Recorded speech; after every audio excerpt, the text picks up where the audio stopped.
Your button says vote Stacy Dugan, County Commissioner. It's got a red line through it. Why is George Farnham? Why are you wearing that button today?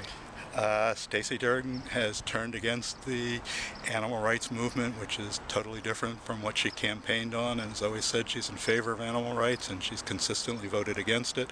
She voted against the Humane Society proposal, and she thinks there's nothing wrong with the Route 9 kennels. We at Bark at the Commissioners think they're cruel and inhumane and should be shut down immediately. And did you? This was your button for during the campaign. Did you work for her during the campaign? I was one of her top workers. She made 10 of these buttons up, and I was given one as one of the top campaign volunteers, and I have now changed the message because I no longer support her.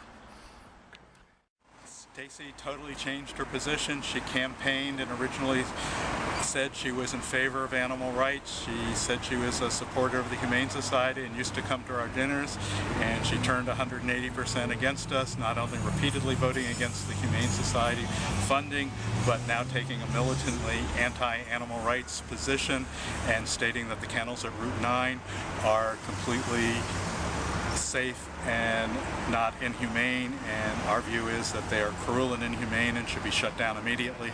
Okay. And Amy, you also supported Stacy during the last election. How are you feeling about it now? A little foolish.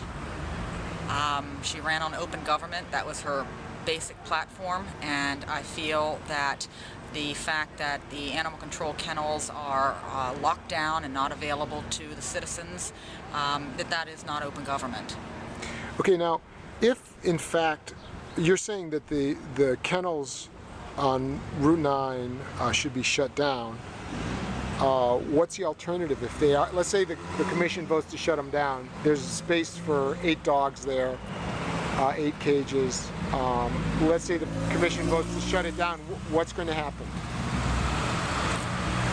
It's unclear what would happen. The commissioners, Dugan and Close, turned down the proposal from the Humane Society that would have allowed them to move to the 18 kennels over there, along with the 2 large dog yards. Since that proposal's been rejected by Close and Dugan, it's no longer an option. My only suggestion at this point is that they contract with either Hampshire County or Berkeley County and transfer animal control to one of those counties so that it can be done in a humane manner. Both of those counties have excellent animal control programs, and that would be one viable solution. I really don't have any others for them at this point. I remember interviewing you, George, during Brad Close's election. We went over to 522, and you supported Brad Close during the last election. I supported him because he took the position that he was going to be in favor of animal rights. He came to the Humane Society dinner and stated that. I endorsed him at that dinner. I endorsed him on your video at Morgan County, USA. He came to our fundraisers and helped us. He always said he was in support of animal rights. When he got into office, he turned 180 degrees, and he's never supported funding for the Humane Society. He did not support the Humane Society proposal, and he is now militantly anti-animal rights and thinks there's absolutely nothing wrong with the Route 9 kennels and nothing wrong with euthanizing dogs after they've been held by the 5 days mandated by state law. So, Amy, what's wrong with the Route 9 kennels? Well, I just took a tour of them, and they are dark, damp, wet. One side has a floor drain, the other side doesn't, so everything has to be washed through one side, through the other kennels, so you have cross-contamination. You have dogs that would come in with that are not vaccinated, that are carrying diseases, and they're placed in with the other dogs. There's no quarantine area, and you are then giving every dog in that place a death sentence without being able to quarantine or properly disinfect. Those dogs don't see daylight. They don't get to use a doggy door and go outside. They're forced to eliminate in a 3.5 by 5 foot area, and then live in that until someone gets around to cleaning it again.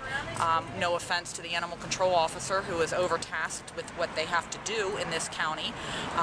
It's no less than a 2-person job, and one person is having to handle all of that with inappropriate accommodation.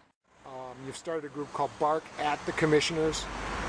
There were a lot of letters of concern about this problem. What do you have planned for this week? Well, Thursday we plan to have a doggy sit-in here right in front of the courthouse, right in front of the window that the commissioners will be viewing out of while they're conducting their county business. We're having people come with their dogs. It's going to be a peaceful gathering, but it is to make the citizens in this county aware that our animal control division is not funded or manned appropriately, and the accommodations are so poor that it needs to be shut down. George, obviously a lot of attention being paid to this now in the paper, word of mouth. You hear a lot of people talking about it. Is this primarily animal rights people doing this, or do you think it's maybe bigger than that? It's gotten bigger than that. We're incredibly impressed by the number of people who said they're coming, bringing friends, bringing neighbors, bringing their kids, bringing their dogs. We're expecting a very large crowd at 9:30 this Thursday. We encourage everybody to come out. And from the people that we've talked to, it's Republicans, it's Democrats, it's independents, it's people that have never been involved with the Humane Society who are now stepping forward after all the recent publicity. And we have heard no negative reaction to the fact that we're doing this doggy sit-in, and we've heard no negative reaction that we want to shut down the Route 9 kennels, and we're hoping to get that message across to Commissioners Dugan and Close. Apparently they're saying that the reason they didn't accept the Humane Society's proposal is a question of money. That would have cost the county commission too much money. The program that the Humane Society presented to the commissioners would have given them a $70,000 a year program at a cost of less than $10,000 a year to the county. We were told that was too expensive, that it was better to bring the dogs and keep them at Route 9 where they can be euthanized after 5 days. That might be cheaper, it's not better, and it's not acceptable to the citizens of Morgan County. At this point, we're just asking for the citizens to be a voice for the dogs and let the commissioners know that something needs to be done, and they've turned down what we felt was the most viable short-term option that would have immediately raised the level of care to our canine friends that are displaced at the moment. Okay, well, I do encourage people to show up with or without their dog, but hopefully with their dog on Thursday, so that the voice for the dogs can be loud and clear to our commissioners, that they are going to have to find a way in the budget to fund this. Okay. And I'm just scanning here. The protest is going to be right here in front of the courthouse. Is this a legal protest? Have you gotten clearance to do the protest here, and exactly time, a date, and when it's going to be?